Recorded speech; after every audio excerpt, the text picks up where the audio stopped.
Semi conductor chips Japan వాళ్ళతో మాట్లాడి చైనాకి వెళ్లకుండా అడ్డుపడింది అమెరికా. ఎందుకంటే చైనా వాడు రేర్ ఎర్త్ మినరల్స్ని స్టాక్ చేసేసి అమెరికాకి ఈ ఇతర ఏఐ వాటికి అందకుండా చేస్తే దానికి ప్రతిగా చైనాకి ఈ దెబ్బ కొట్టింది అమెరికా.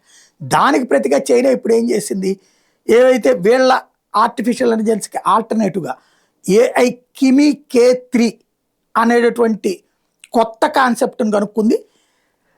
వాళ్ళకి సంబంధించి ఇప్పుడు ఓపెన్ ఏఐకి, గూగుల్కి, ఆంథ్రోపిక్, మెటా, వాషింగ్టన్ ఇట్లాంటి వాటికి పోటీగా తను మరొక ఎక్విప్మెంట్ని తీసుకొచ్చింది.